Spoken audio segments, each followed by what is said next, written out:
Hi, this is Steve McKellar, and you're listening to The Gareth Nelson Show. Okay, we're joined by the fantastic Stephen McKellar on the Gareth Nelson Show today. He's the lead singer of the phenomenal band Civil Twilight. I'm a huge fan of these guys, so it's an absolute honor to have him on. Steve, how are you doing? I'm doing well, Gareth. How are you? Not too bad, thank you. Man. Okay, let's start. How did you get started into music? What was the precursor for you to get into music, as it were? It was a long time ago, back in the day. And I think it was probably Barney Simon on 5FM. Oh, wow, yeah. Playing like rock music from 10 to 12 Yes. on weeknights. I'd never heard like alternative music before until then, so I think that's what really got me getting. I was probably about 13 at the time, and before that was just opera and jazz. Okay. Yeah, but that didn't really pop my cherry didn't do me Until you heard the rock, as it were. Yeah. until I heard rock. Yeah, yeah. And big influences for you in your career? Well, they've ranged a lot, you know. I think in the beginnings, when I was like 13, 14, it was the sound of all that. You know, in the early mid 90s, South Africa was getting into a lot of the grungy Seattle sound, but we were getting it too late, and I always thought that that was current, you know. Yes. So I was listening to Kurt Cobain, thinking he was alive, like 5 years after he was actually Oh, wow, okay. passed, you know. So I think, yeah, that was Nirvana and the Pixies. Yeah, yes. Oasis and the Verve and Okay. like that sort of stuff really got me into it, and then I started getting into more. I started getting into jazz a lot and broadening my tastes, and so it's been quite a journey. But that stuff still does it for me. You know, the original influences, they never seem to fade. Dispersed, yeah. Yeah. And when did you make the move from South Africa to the States? I mean, how did you go about doing that? Well, it's been almost 14 years now. Wow. I was like 20 years old, and we'd been a band in South Africa under a few different names, and we'd done a few shows, and I think we had no idea what we were doing, and that was part of our blessing at the time. Was our pure ignorance of Yes. like what exactly we were doing, and we just thought, let's go to America, LA. We know somebody there, let's do it. And it was it's a crazy thing to do. I don't really know. I can honestly say I think the fuel of youth and enthusiasm just got us through that. So we moved to LA, and we were there for like 3 years before moving elsewhere. But yeah, it was just a desire, man. A desire to have an adventure. To live the dream, yeah. Yeah. We wanted it to work, but we also just wanted an adventure, and we didn't really want to be in Cape Town anymore. Yes. And how does it compare, like South Africa to America in the music scene and all that? Gosh, well, I mean, when we left, you know, it was a while back, and a lot has changed in South Africa. Yes. Culture since then. I mean, I'm just like constantly blown away by what is coming out of South Africa. The broadness and the quality of art and expression, and just the freedom. I think that the spirit of creative freedom and personal identity has come a long way in South African music and art in general. I think that South Africans have gained a lot of confidence in their personal uniqueness and identity, and grasped that a little more. I think when I left, we still felt very much like underdogs. Yes.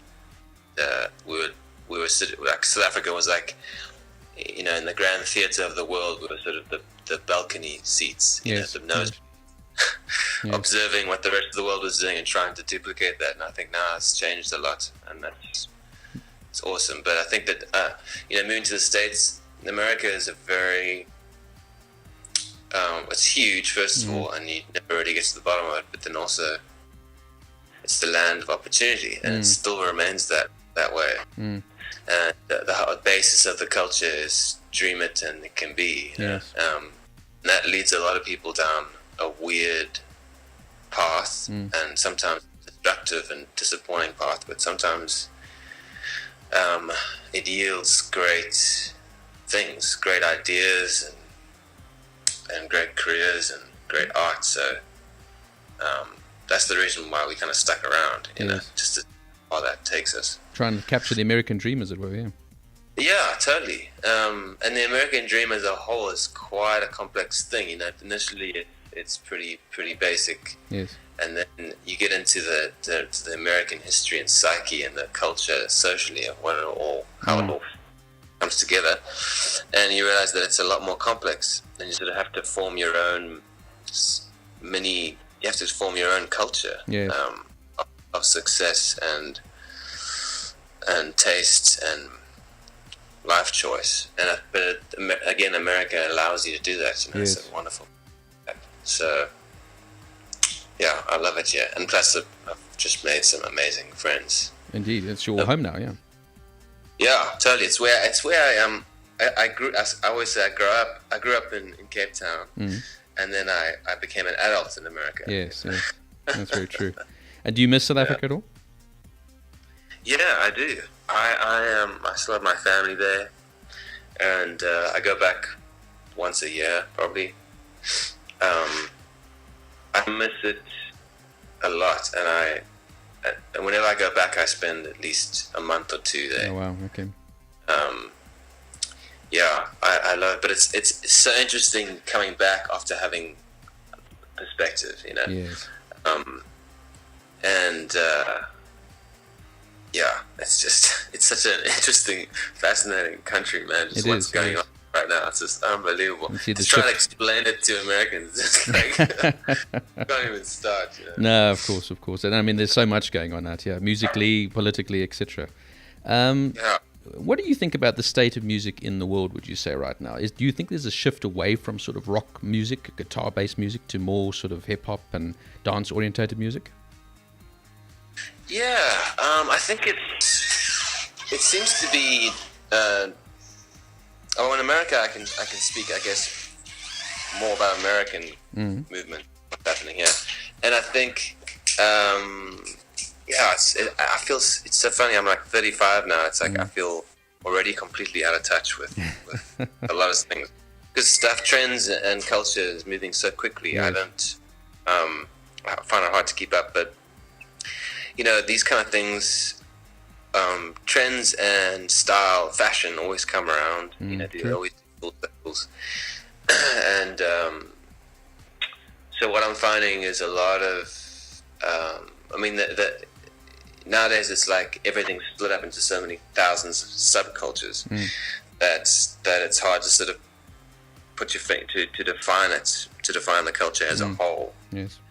Because within America, like within the guitar rock scene, there's a massive, guitar rock scene that is that people of all ages are involved in it, embracing. And then on a mass culture, hip hop is naturally sort of the new rock and roll. It's like it's got everything a rock and roll, everything that's appealing about rock and roll. It has those elements, but appeals to this generation. Yes, absolutely. So it's really hard to pinpoint, but for my personal journey, I just try, amongst all the chaos of evolution, cultural evolution, I try and try to simplify things constantly and work out what it is that moves me. Keep that original sound nowadays. Yes, no, it is, isn't it? I mean, there's so much influence. Yeah. I know.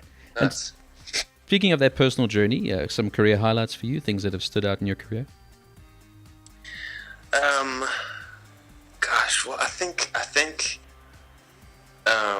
coming back to South Africa and playing shows after we gained a bit of momentum in the States was kind of surreal. Yeah. You know, I think we didn't think that would work, and we didn't think that the sort of the two worlds would meet. You know, and when they did, it was like a weird dream. When I look back on it now, it feels just like a weird dream. That first time coming back and realizing that the music and the concept, what we'd done, and sort of made its way across the ocean and back home. Yes.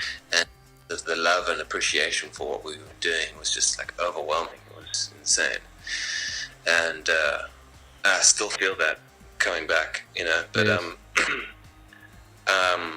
I think the first time we toured was also in the States. The first big like tour we did, which lasted.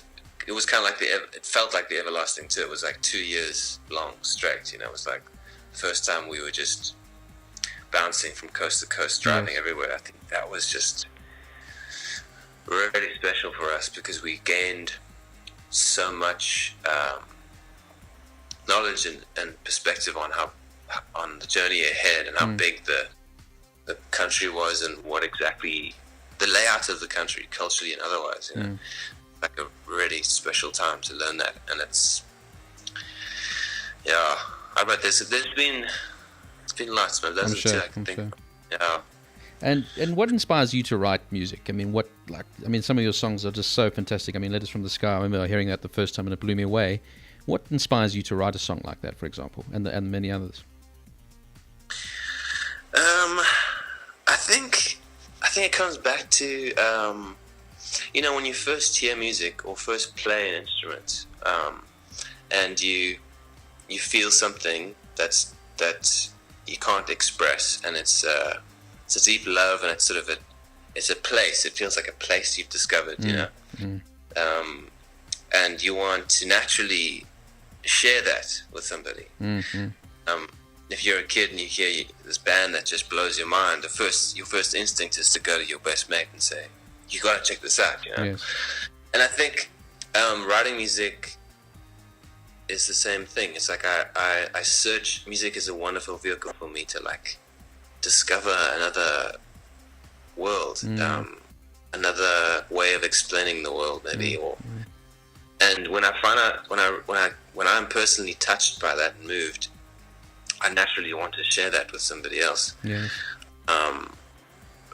And that's what I try, and that's how I got into music. I realized that I could do that. That I could at least open the door by playing it, by writing a song.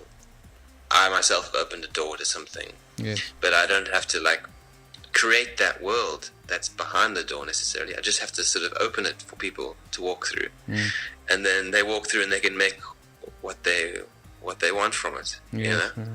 Well, thank you for doing that. I mean, it's been absolutely. Your music is fantastic. Big inspiration for myself, for example. Thank you, man. That's good. That's like once again. So that's a stoke to hear. Just like, and that's my next question for you. I mean, as a young artist myself, trying to make it out there, what's your advice to musicians trying to get out there and find their voice, as it were? Gosh. Well, I mean, in my experience so far, the only thing that I can say like will sustain you is an intense love for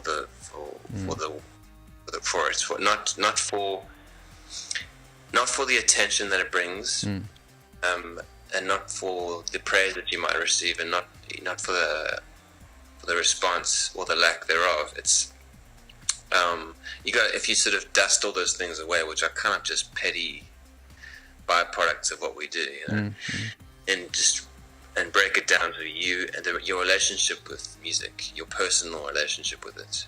If it was a being, if music was sort of manifested as a being, your personal relationship with it is so important, and keeping that pure and strong and full of love was the only. It seems to be the only thing that works. Yes. In my experience, and just on my observation and of other people and other artists that I've been friends with and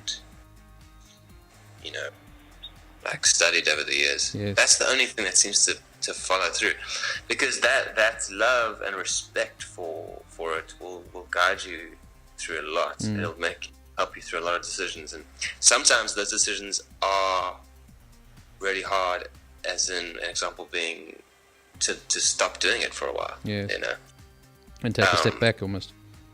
Yeah, sometimes you just need to give it a rest. Like, it sounds crazy, but no, it makes sense. It's like any relationship, you need to sometimes have the time where you're giving each other a bit of space, and I don't know. So it's just like anything else in any other relationship in life, and maintaining that strength of love is extremely important. It sounds very like wishy-washy. No, not at all. Not at all. Like, that's the only thing that's great I can advice. really offer.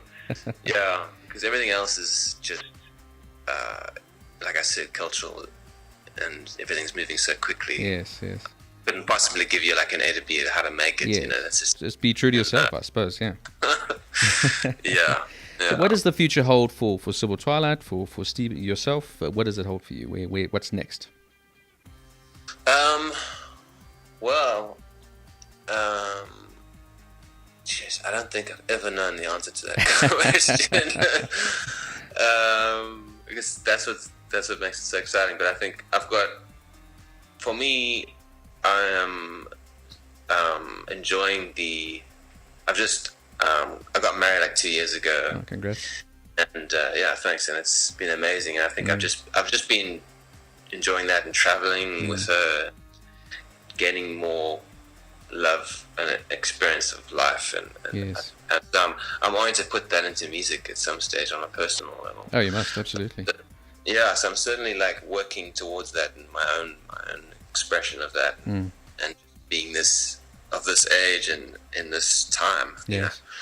I want to really embrace that. So on a personal level, definitely some more from me. And then the band, I think, we've just been, everyone's been doing their own thing. So we'll have to, I can't really answer that question. It's like, we'll have to reconvene at some stage but I can say we've all been enjoying what's life outside of that. Yes, another phase almost of your life. Totally, yeah. Nice. It's been, because you got to think, this is my brother in the band, and my other brother, pretty much. So it's like, it's 20 years. We started when we were like 14 years old. So it's like, it's an incredible journey, absolutely. Yeah. That's a long time. It's a hell of a long time. You got to give it a break sometimes. Well, I mean, we hope to see you back in South Africa very soon. I particularly would hope for that, because I remember seeing you a few years ago out here, and it was absolutely breathtaking. So please do come back soon. And you're always welcome out here to play anytime and play those fantastic songs, of course. Yeah, man, thanks. I love that. The last year I did a little tour there. And yes. So fun. I look forward to doing that. And where can we find you on social media, etc., and buy the music and find the music, as it were? Well, for my personal stuff, I've yet to sort of navigate that. Actually, I don't. I'm not really on Instagram or Facebook. Okay. At all. My personal life, so I need to assess all that thing. But I think, well, first of all, I need to have some music. Yeah. And right now, I have tons of it, but I need to sort of find out where it all sits and and put it out there. Absolutely. Well, please but do. As soon as that is easy to access, I will let all you guys know for sure. Awesome. Okay. Well, watch this space. And we hope to have you regularly on the Gareth Nelson Show, because, I mean, I play a lot of your songs, and like I said, it would be nice to catch up with you every now and again and see what's happening with your career, etc. Yeah, man. I'd love that. Yeah. Well, Stephen, thank you so much for taking the time to talk to me today. It's been an absolute privilege talking to you, and we wish you all the best. Yeah, thanks, Gareth. Thanks for having me. Okay, great.